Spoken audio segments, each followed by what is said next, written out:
Well, thank you for inviting me. I am so excited to be with you today. You look great. Do you feel great? So we're going to talk today about how you become great ethical leaders. And we're going to draw on some of my recent research on ethical dilemmas. I've been working with executive MBAs for about 17 years and have taught executive MBAs around the world. I'm currently at Brigham Young University, but I spent most of my career teaching at the University of Pittsburgh, which runs executive MBA programs in Pittsburgh, but also in Sao Paulo, Brazil, and in Prague in the Czech Republic. So I've worked with students all over the world and seen the different kinds of issues that they've had. And I'm going to give you some insights from those years of teaching. So let's begin by giving yourselves a hand. Give yourselves a hand.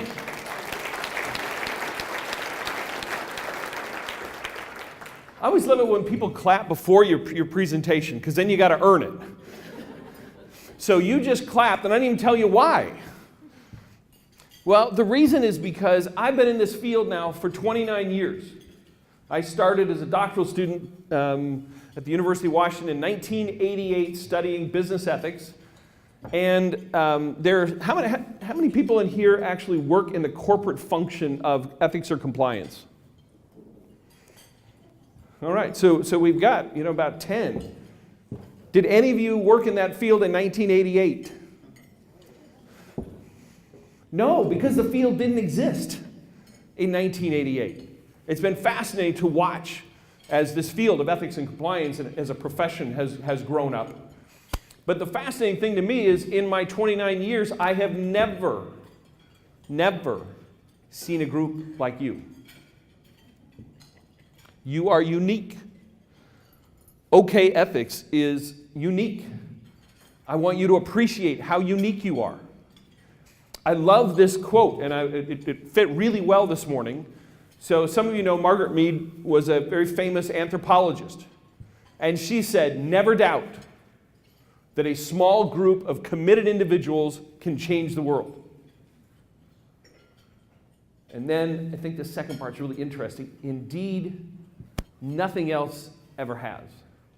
Now, as kind of a historian, I remember the first time I saw this, I thought, is that true? And I started going through history and started thinking about what are the great revolutions of history. Every one of them, you look, and it's a small group of committed individuals. And so a lot of people think the leadership in this country comes from Washington, D.C., or New York, or California. When it comes to ethics, it's Tulsa, Oklahoma. Yeah, absolutely. So I know we're in membership season. Bring other folks, because you are leading the country. And it's a great thing. And as our video up here for your next speaker said, we need it. We need a revolution in ethics. So thank you for leading it. I'm going to talk about this book, and it's based on the research that I was talking about. It's called The Business Ethics Field Guide. These are my two co-authors, Aaron Miller, who's also a professor at BYU, and Bill O'Rourke. Bill O'Rourke, I invited him because he spent 30 years in a corporate career and has been guest lecturing for me for the last 18 years, and he is the most phenomenal ethical leader I have ever met. So one of the things I'm going to talk about in just a minute is when it comes to ethics, there are two important dimensions. We tend to focus on one. We don't focus very much on the other one.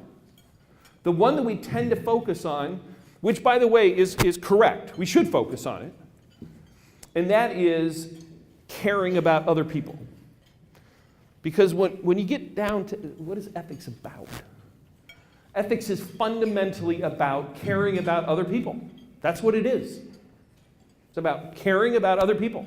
So if you don't care about other people, anything else I say, it doesn't matter. So fundamentally, you've got to care. So a lot of the times we try to be inspirational.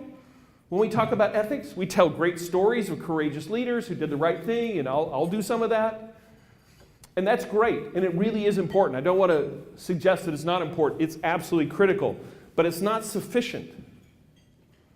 So today I'm going to spend my time talking about the second piece that we don't talk about nearly as much. And that second piece is that ethics, like lots of other things in life, is a skill that you have to develop. Now, my guess is some of you probably never thought of ethics as a skill before. But it is. It's a skill, just like any other set of skills. And Bill O'Rourke has that wonderful, wonderful combination of having a good heart, caring about other people, but then also having developed the skills of a leader in dealing with difficult ethical situations and being able to provide excellent ethical leadership. And that's what we're going to talk more about today. So you can't talk about ethics without having a little bit of fun. And we got to make a little fun of ourselves here. Corporation, Miss Johnson will now pass out the moral blinders. Wells Fargo. No, I don't know what corporation that was. And they hear these two guys in jail saying, "I don't understand. All along, I thought our level of corruption fell well within community standards." And then finally, this is Wiley Watson. He's our controller and vice president of balance sheet special effects. You don't necessarily want that guy in your organization. Okay, so we're talking about leadership. So let me just talk about leadership for a minute. A guy by the name of Abe Zalesnik was a Harvard Business School professor and published a seminal article in the Harvard Business Review on leadership. And he said there are two major dimensions to leadership. Number one, and he differentiated in terms of their names. So he talked about one, he said one is leadership and the other one is management. He said they're two very different things, but both critical to running an organization. So what is leadership? Well, leadership is about motivating people.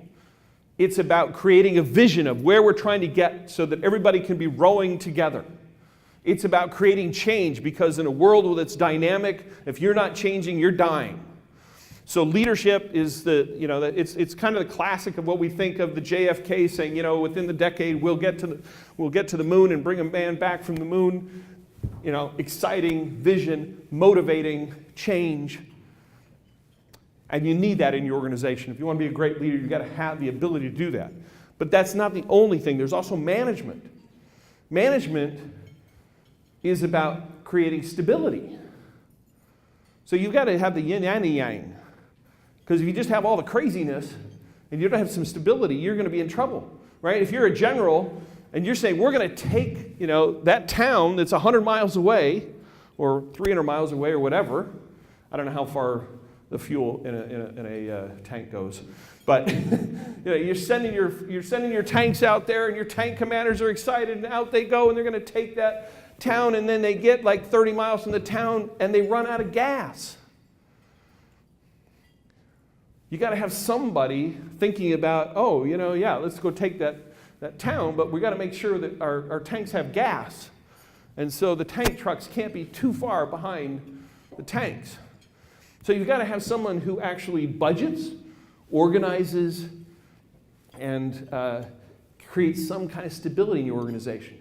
So as someone who's trying to be a great leader, which I'm sure all of you are, those are two different skill sets that you can develop. You can develop the ability to create a vision. You can create the ability, or you can develop the ability to give a wonderful speech that's inspiring. You can also develop Excel skills and create a budget or a plan for a project. Now today I'm going to talk about a third set that Abe Zalesnik did not talk about. And we think it's critical to being a great leader, and that is the ability to articulate values and to resolve where there are value conflicts. Generally, we refer to that situation where there are value conflicts as ethical dilemmas. So how do you, as a person who really wants to do the right thing, how do you deal with it when there are value conflicts? And you've got to figure out, how am I going to resolve this in a way that is both satisfactory but also effective? Because we can charge the hill and say, what you're doing is wrong, or I don't believe this. But if the other person dismisses you kind of as a crazy, that's not going to be very effective.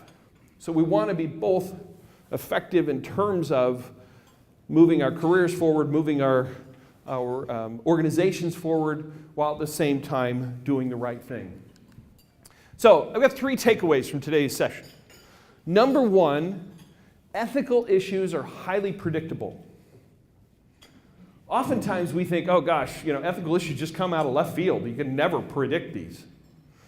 And I'm here to tell you you're absolutely right when it comes to the details.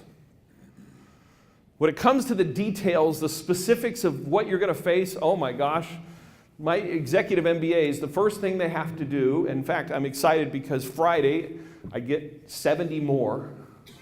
I just started teaching executive MBA program 2 weeks ago. I teach them Friday, and they all have to give me a 2-page explanation of some ethical dilemma they have faced in their career. It's my most exciting day of the year.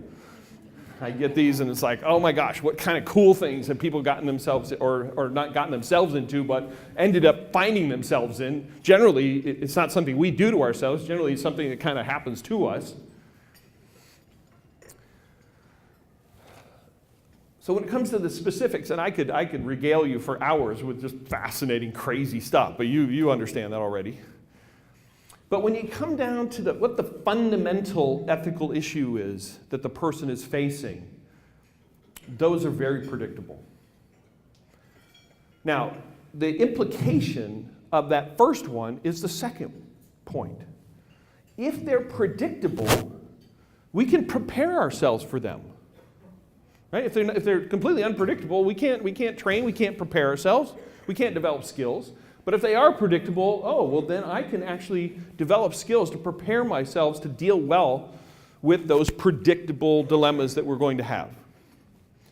And then the third implication of that is that I can actually increase my human capital. Right? So human capital is this notion of how much am I worth to the world, or how much am I worth to other organizations. If we increase our human capital, i.e., people are willing to pay us more. So if you understand that these issues are predictable, that you are going to face them, guaranteed. Just about every executive who's been around for it all, and I don't just mean executive, but anybody who's been in business or in any kind of organizational life for any period of time is likely to face every one of these that I'm going to talk about. So you can prepare yourself, you can differentiate yourself. So ethics is a skill set. As I mentioned earlier, getting your heart right is critical, but it's not sufficient. If you want to become a great gymnast, what do you have to do? Well, you have to practice. You have to learn the moves. You have to practice. And the same thing with ethics. You have to learn what the skills are, what the movements are, and then practice. And so we're going to talk about what are we going to practice for. Okay, so what are some ethical skills then? Well, number 1, the skill to actually recognize when you're faced with an ethical issue. I'm amazed at how many people are faced with ethical issues and they just don't even notice that, oh, I'm faced with a dilemma here. This is an ethical issue. So first, training yourself to be what we call ethically sensitive, to where you're recognizing, oh, there's an issue I'm facing here. The second aspect of that is to understand what type of ethical issue you're facing. Because if you understand what type, you can then manage it better. So what type of ethical issue am I dealing with?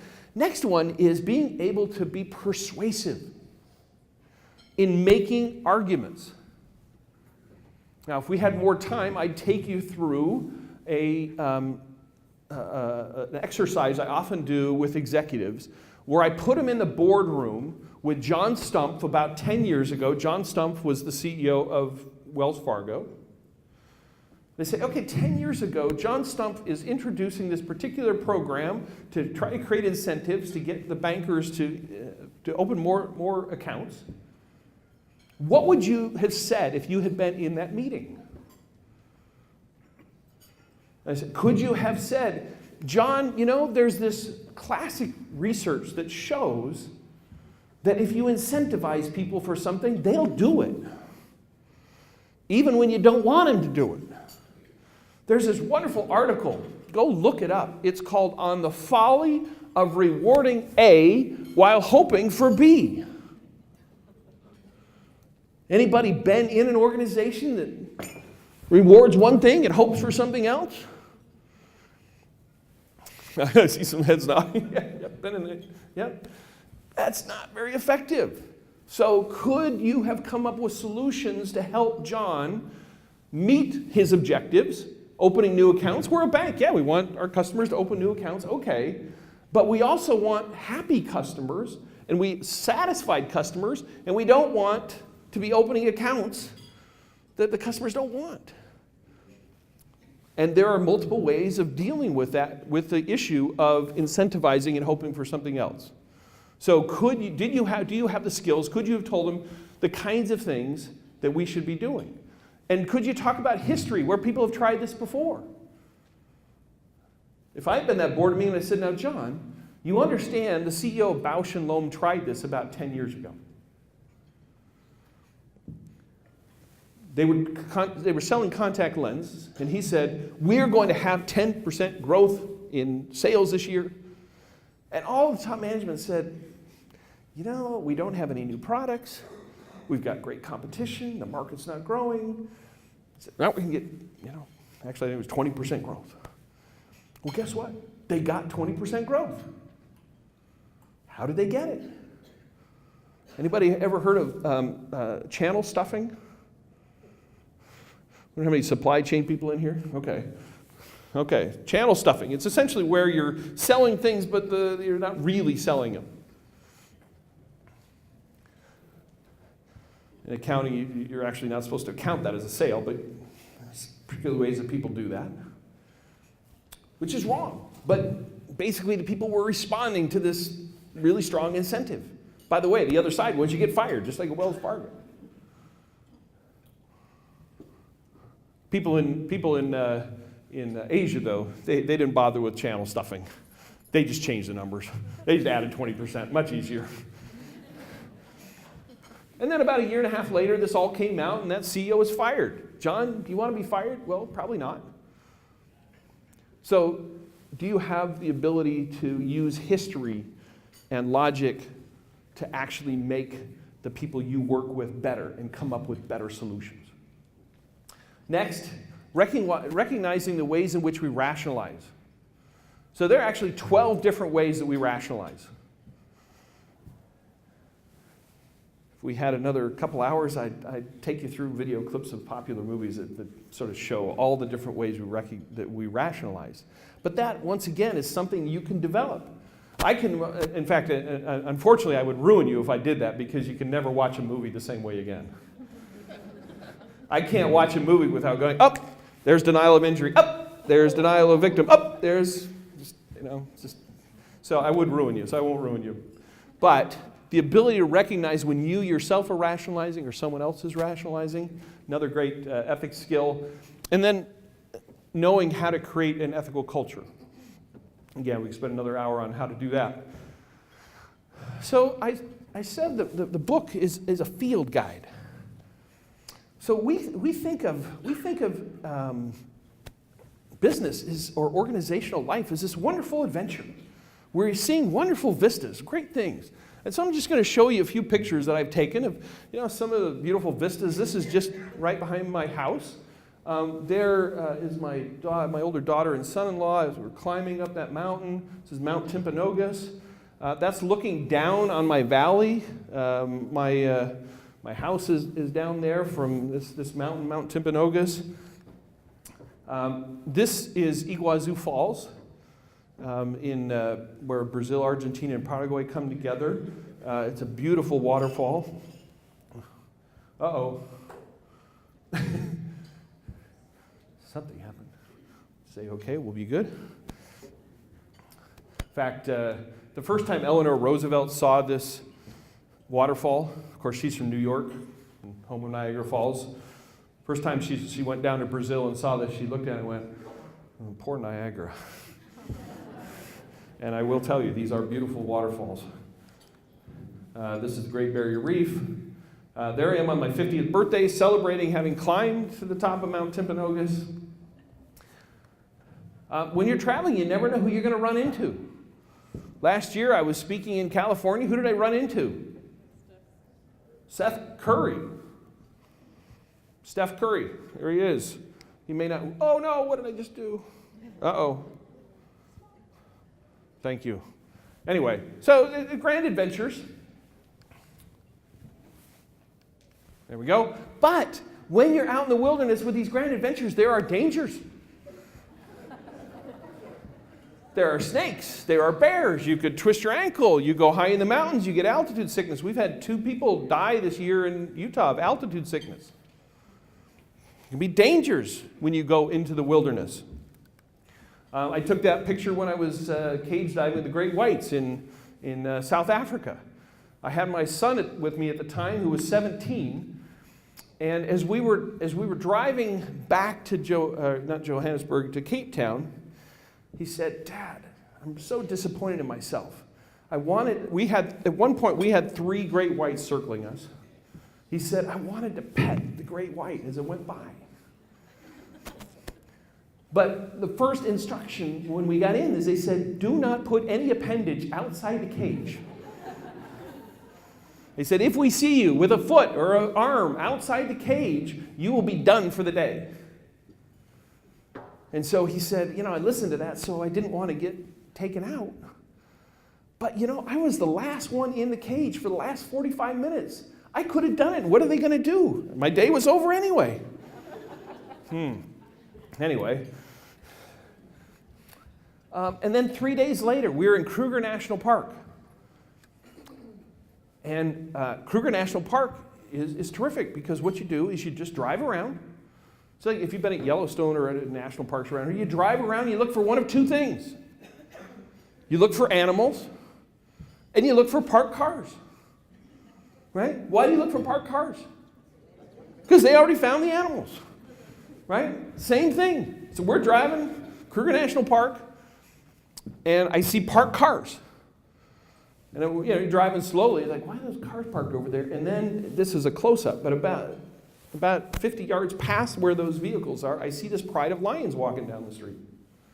So I just stopped right in the middle of the street. And as you can see, they kept walking towards us. Now, unlike Yellowstone and other national parks in the United States, there are 2 rules that you have in Kruger National Park. One is your windows must always be up. And 2, you must never leave your vehicle. So as these lions are coming closer to us, I look over and see that the window on my son's side is down. But the lions were already getting kind of close.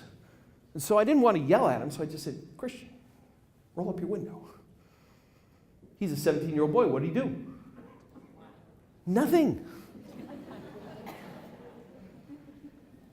Christian, roll up your window. Nothing. They're now about ready to come by the sides. And actually, this is exactly what happened. The 2 on the right walked by the right. 2 on the left walked by the left. So what was going through my mind right before the lion got there? I'm thinking, and I said it, Christian, don't pet the lion. Because it's just right there. Now, fortunately, he did not pet the lion. He still lives today. He's my wild child. He lives in Thailand. 2 years ago, I happened to see in the paper where 2 tourists in Kruger National Park were killed when a lion jumped in their car because they didn't have the window down. Guarantee you, I sent that to him. Of course, his response was, they didn't hurt me. Anyway, that's kids, right? Okay, so there are these dangers out there. Now, we don't have lions in the United States. We've got cougars. We don't have lions. But we do have bears. So my question for you is, what are you going to do if a bear attacks you? So you're out in the wilderness, Kimberly, and a bear starts to attack you. What are you going to do? Run. You're going to run. That's probably true. This is where we talk about the difference between descriptive and prescriptive. Descriptive is what we're likely to do. Prescriptive is what we should do. Okay, run is the worst answer in terms of what we should do. It's the likely descriptive. It's probably what you're going to do, but it's probably the worst thing to do. So what do you think you should do? Just sit there and not move. Just sit there and not move. What do you think? Is she correct, Steve? I'd say play dead. You're going to play dead. Elizabeth, what do you think? Sit there, play dead? I'd say stay still. Okay, we've got a consensus over here. Anybody disagree with that?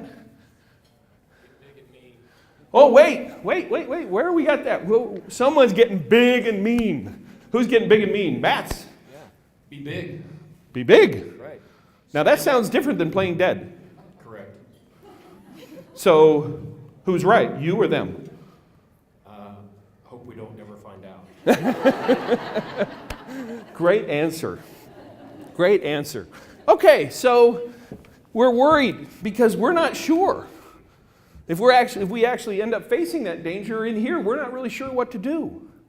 Well, the answer is it depends.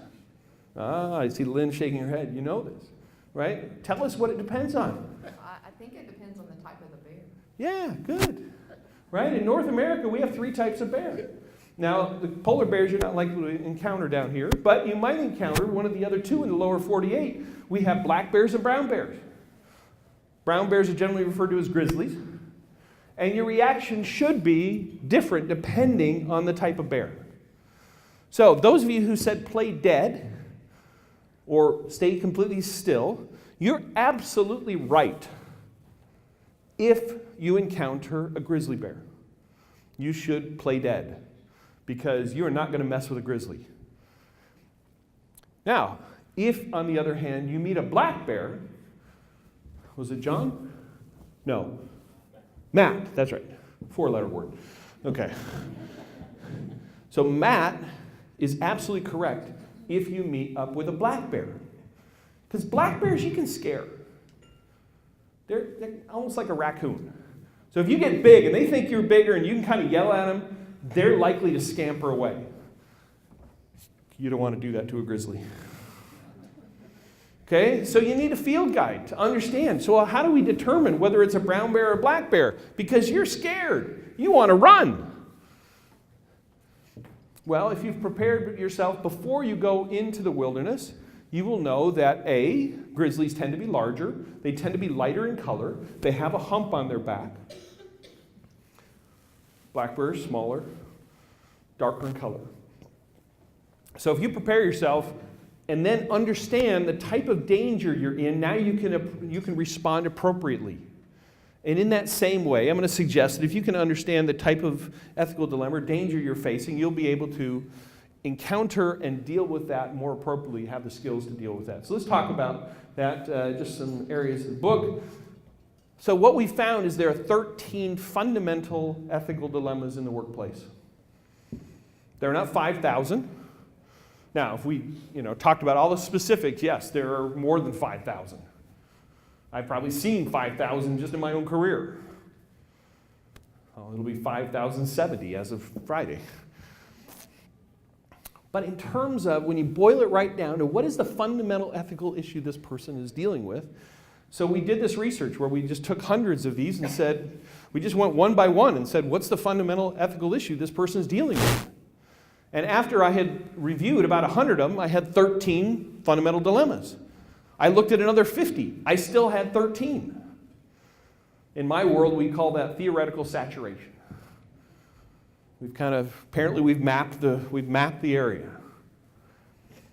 So here they are. We'll talk about them. So, number 1, standing up to power. This is, by the way, the most common ethical dilemma. Someone who's in a power position to you, whether it's your boss, a client, etc., is telling you or asking you to do something you don't think is right. Next, intervention. This is where you see something and you go, should I get involved? Should I do something? I see something wrong, but I'm not sure if I'm the one who should get involved. I'm not sure if I get involved, how I should get involved. Conflicts of interest. One of the most common. And conflicts of interest are fascinating. I find that people really struggle with conflicts of interest. I'm not supposed to be political, so I won't say anything about any of our candidates for office recently, except other than to say none of them understood conflict of interest. Is that too political? Okay. The thing about conflict of interest is it sounds bad, right? Doesn't it sound bad? Yeah, conflict. You have a conflict of interest. Sounds like it's, like you got measles or something. And so you go, bad. My message to you today is having a conflict of interest is good. It's good. You should look for your conflicts of interest. Because the only people in the world who don't have conflicts of interest are people who have no interests. If you have no family, if you have no friends, if you're not involved in multiple organizations, you've got no conflicts of interest. The more you get involved, the more family you have, the more friends you have, guess what? You're going to have conflicts of interest. It's just a natural course. So I tell my students, look for them. The first time you figure out you have a conflict of interest, pat yourself on the back. You're now important enough to have a conflict of interest. So the important thing about conflict of interest is it's how you manage them. And if you think, oh, they're bad, so you deny that you have them, guess what? You won't manage them well. It's only when you look for them and recognize that you have them, then you can manage it well. Sometimes we have suspicions that something's going wrong, but we don't have enough evidence. If we jump in and do too much, it'll make somebody look guilty who's not. If we don't do enough, then someone's going to say, why didn't you do more, Tracy? You knew about it. Why didn't you do more? Sometimes we have personal values that are different from sort of everybody's societal values. Some people are really strong about we shouldn't eat animals. But most of society is okay with that. So how do you live in a world where you have particular values but don't necessarily mesh with everybody else? There are some people in the world who, because of religious means, say we shouldn't work on Friday. There are other people who say, well, we shouldn't work on Saturday. There are other people who say we shouldn't work on Sunday. So how do you then live a committed life to your values while also being a good citizen in a group of people who don't share those values? Okay, so now we have an education break. Someone can win a book. This one right here. Okay, so there's this wonderful word that I find not very many people know the meaning of. Raise your hand if you think you know the meaning of the word dissemble. And it's not disassemble, it's dissemble. Put your hand up if you know the meaning of the word dissemble. Nobody's going to get the book. Up, we got one. Wait. Let's see what we got. Here we go. What do we think dissemble is? This is your vocabulary word for the day. I would say dissemblance is when you are indecisive and you sit on a decision and look at both sides over and over again to a point in time where it just continues to explode into a worse situation. And your name is? Ryan. Ryan is wrong. But because of his courage, Ryan gets the book. Let's hear it for Ryan. Okay, so the word actually means to disguise or to conceal behind a false appearance. To make a false show of something or to feign something. To disguise or conceal one's true nature or intentions behind some kind of false appearance. So I tell my students all the time, honesty is not about just the lack of lying. Because you can deceive in lots of ways other than just by what you say. So that's why I like this word dissemble. Because it's suggesting that you can deceive in lots of different ways. The other reason I like it, and I hope this doesn't cross the line. I already went up against the political line, now the preaching line. I'm not supposed to preach, and I won't do that. But I like to tweak my fellow Mormons. And if you have any friends who are, you can tweak them as well. Okay? Because Mormons sing this song, and the second verse starts, we'll love one another and never dissemble, but cease to do evil and ever be one.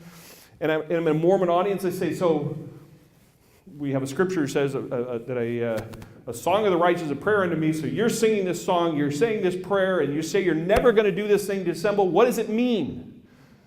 And no Mormons know either. So if you got a Mormon friend, next time you see him, say, well, so what does dissemble mean?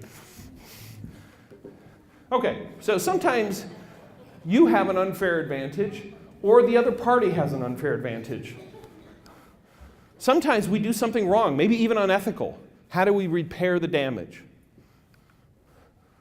You know, all organizations have rules, and for good reason. But there's no way you can possibly imagine everything that one would need to do in an organization. So oftentimes the rules actually stop you from being able to do things that you need to do, that are good to do. So, you know, sometimes you're trying to skirt the rules. This, by the way, I have found is the most common ethical dilemma of my BYU employee students. Because we got lots of rules at the university. And they have a hard time getting things done that need to get done because of all the rules. Sometimes you make a promise and then the world changes. Well, what does that mean for your promise? Well, essentially, when the world changes, what generally happens is it makes a different promise salient that wasn't salient before. So now actually what you end up having is two promises that are now in conflict with one another. How do you decide what's most important? Playing dirty, this is the hardest one. It's the hardest one because in general we say you shouldn't lie, cheat, steal, etc. But sometimes they're really rotten people. So in general, we say don't shoot people, don't drop bombs on people. But as a society, we say sometimes we say yes, do that. It's the same in organizational life. Sometimes we actually say, yeah, you actually ought to lie. Did I just say that? I'm never getting invited back again. The ethics professor said there are times, not very many. And we could talk about what those times are. Obviously, the classic philosophical one is when the Nazis come to your home and say, are you hiding any Jews? Right? How many of you are going to lie? Okay, put your hands up. I don't want to be alone here. How many of you are going to lie? You're not going to lie. You're going to tell them, yep, I'm hiding 2 Jews. So if you go back through the left door, and then there's actually a false door in the floor there. You go down a tunnel, make a left. You'll see a false bookcase. Turn out. Is that what you're going to do? No. Okay. All right. Dissemblance. So the one I just talked about. Almost never should do it, but actually. So did you get the promotion? Are you going to be our new manager? Your boss has just told you don't tell anybody. I'm going to tell everybody. You can tell everybody.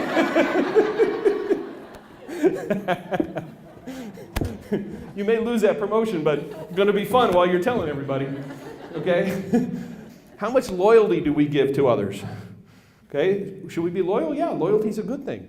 But too much loyalty can actually end up in abusive relationships. So how do you decide what's the right amount of loyalty? And then showing mercy. Okay, so you're a boss, your underling has done something wrong. When do you slap them on the wrist? When do you say, no, you've got to be fired because we've got to send a signal to the organization? How do you determine how to handle that situation? So let me give you a few examples now. So about 15 years ago, end of December, I'm sitting in my office at the University of Pittsburgh, and I get this big package. And I open it up, and it's styrofoam with lots of dry ice and a whole bunch of Omaha steaks. My first thought is, oh, my wife is going to be loving me because she loves steaks. And then my second question, who's sending me steaks? And I look on the package and it's from Dow Jones. Why is Dow Jones sending me steaks? Took me a little while. Finally I went, oh, I know. Because at that time, Dow Jones owned the Wall Street Journal. And I was the person designated in the Katz Graduate School of Business at the University of Pittsburgh to decide which publication the school would buy for its faculty and students. And I had chosen the Wall Street Journal. I could have chosen Financial Times, Business Week, Forbes, Economist. But I had chosen the Wall Street Journal. So, oh, this must be my Christmas gift or holiday gift. So what do I think? I'm an ethics professor. What's the first thing that goes through my mind after, well, I shouldn't say the first thing. The first thing was my wife loves steaks. What was the next thing that went through my mind? Okay, so rules. Well, rules about what? Gifts. Which of my 13 categories, I didn't have the 13 categories then, but which of the 13 categories that fit in? Conflict of interest. When you start talking gift, you're now talking conflict of interest. So, okay, So what should I do? Well, I didn't have these questions at the time, but I kind of asked these basically. And this is what we have for each of these dilemmas in this book. Is if this kind of dilemma, first we have a set of questions to ask yourself to help you think through that particular dilemma. Then we also have some questions that help you think through how do you avoid this kind of situation in the future and what are some of the pitfalls you might find yourself in dealing with this type of issue. So let's look at some of the questions on conflict of interest. Number one, are there any clear rules in the organization? This is helpful. I checked, University of Pittsburgh had no rules on accepting gifts. Well, that wasn't now that helpful. Okay. So let's see, some of these others. Who has a right to know the details? I mean, have you let them know? Well, I thought, well, I'll go ask my boss. And the boss is the dean. We didn't have departments. The dean was my boss. So I went to the dean's office and said to the secretary, is the dean here? No, he just left for the weekend. It was a Friday afternoon. So I just got this big box of steaks, and I'm trying to figure out, what from Dow Jones. He said, oh, he got a box of those as well. In fact, when he left, he took them with him and said, I'm going to have a barbecue for my friends this weekend. Okay. So let's see. Let me ask another question. Would your actions cause others to question your motives?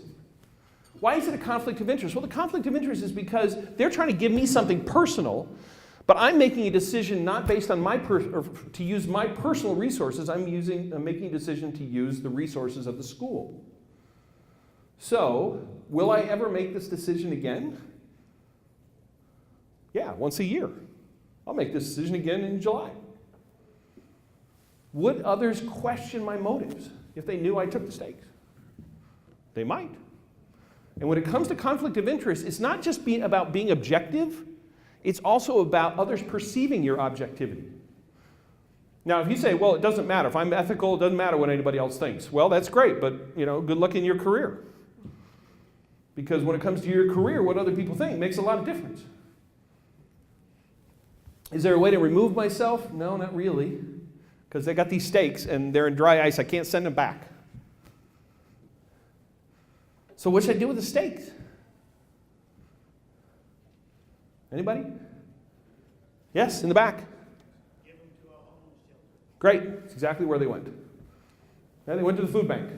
After they went to the food bank, one of these other questions, what should I do now to avoid conflicts in the future?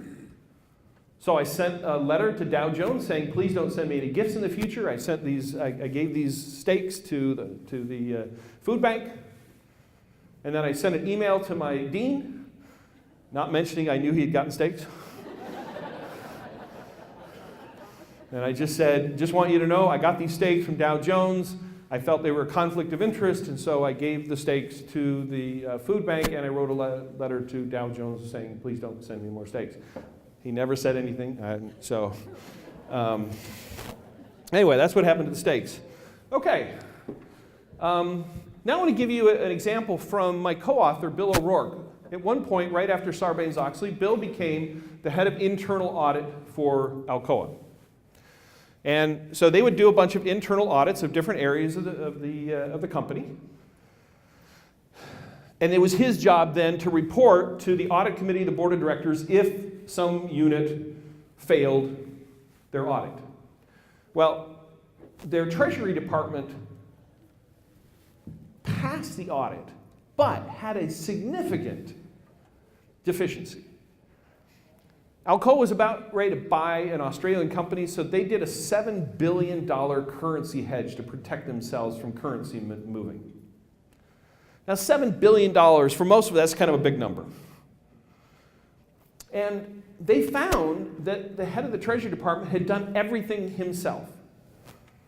Normally, there's a segregation of duties to protect from somebody doing something wrong in that situation or taking advantage of, and actually $7 billion, there's a lot of money to be sliced off of that. And they had not followed the segregation of duties. So my friend Bill O'Rourke went to this person and said, why didn't you follow the segregation of duties? And he said, well, the CFO and CEO told me not to. Oh, great. So he went to the CEO and said, what did you tell him? He said, well, we were doing this acquisition, so we said, keep it quiet. We didn't mean for him not to follow segregation of duties. Oh, great. Well, he didn't follow segregation of duties. And so they looked into it and found out actually nothing had gone wrong. It all worked out fine. He hadn't done anything wrong. But the question is now, should Bill report this to the audit committee of the board? Is he required to? No. Does the CEO want him to? Definitely not. What does he do? Well, let's see some of the questions we'd have. Does the powerful party have that right to ask me to do what they're asking? In this case, they're kind of saying, we don't really want you to do this. Do they have that right? Well, the way that we're set up, now the internal auditor is supposed to be kind of independent. It's supposed to report directly to the audit committee. Thank you. Okay? Are there others in the organization who agree with me? He asked some of his friends, and they said, yeah, you might want to do this, but it's really up to you. They actually didn't give him that much help.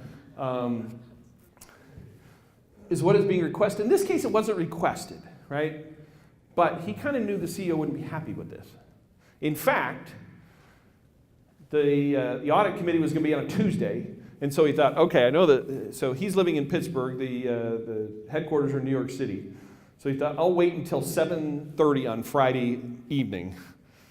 And he wrote an email to the CEO saying, I am going to report this. He didn't say maybe, I'll think about it. He said, I am going to report this to the audit committee on Tuesday. Just want you to know. That, that'll give the CEO the weekend to calm down. He said 5 minutes after sending that email, he got a response saying, be in my office in New York City, 8 o'clock Monday morning. Said it's the shortest meeting he's ever had in his career. He walked in, CEO said, Bill, you got to do what you got to do, but if there are any questions, I'll handle them, not you. Do you understand? Bill said, yes, get out of my office. So Bill reported to the audit committee. And then, of course, the internal auditor gets excused while the outside auditors come in. They have the discussion. And then he's invited back into the whole board.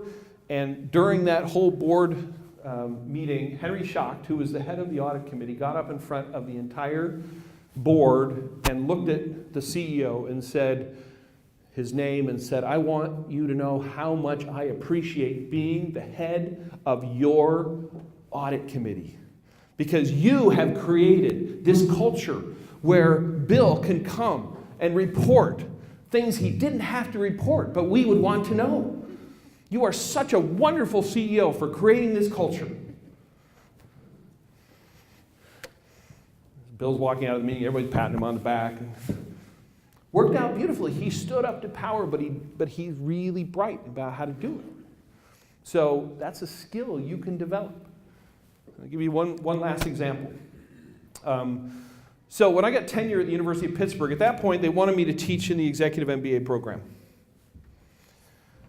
in Prague and in Brazil. In Brazil, the program was Wednesday through Sunday. Well, I'm from a religious tradition that doesn't believe in working on Sunday, except if you're in a profession, you have to, nurses, doctors, etc. So I didn't want to teach on Sundays, but at the same time, I'm feeling some kind of professional obligation. I'm with this organization. So, how do I handle this? Oh, by the way, I was speaking of Bill O'Rourke a minute ago. Bill would want me to tell you this.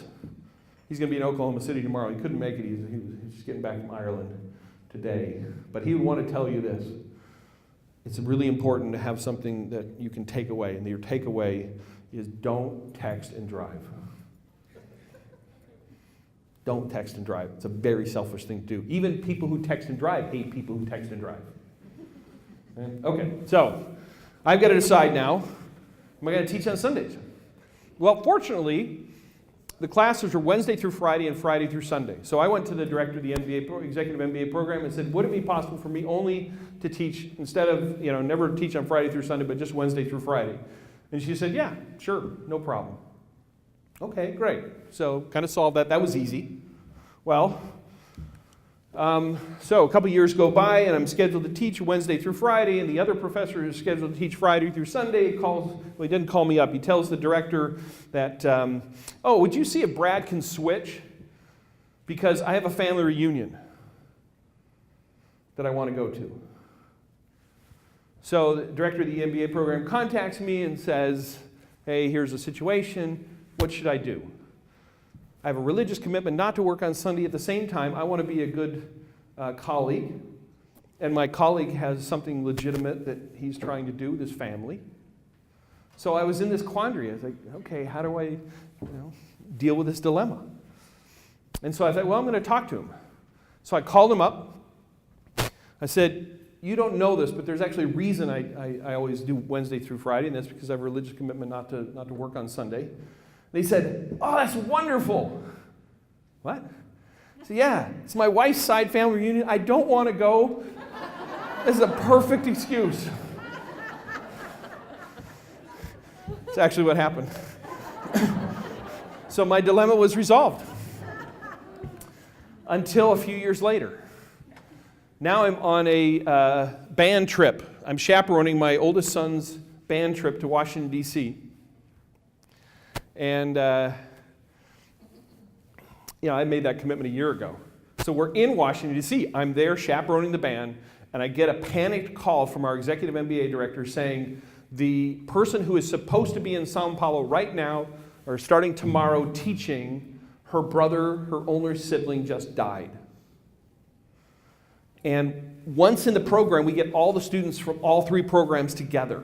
So all the students from the Prague program, all the students from the Pittsburgh program, all the students from the Sao Paulo program are all in Sao Paulo expecting a course starting tomorrow. I'm on this other commitment, and she says, and you're the only one who could teach this class. So there are 100-something executive MBAs in Brazil waiting to have this class. And I'm the only one who could do it. Well, I went and found out if they really needed me on the band trip. Said, no, we actually have a couple extra chaperones. Okay, great. My oldest son is happy as a clam. Dad's gone. Good. And I went and taught. I went and taught on Sunday because we have to somehow, to resolve what for us is most important. And in those kinds of dilemmas, it really comes down to our own values and our own integrity and what we think is most important. So, saw this on a church sign, honk if you love Jesus, text while driving if you want to meet him. And then later saw a billboard that said, text and drive.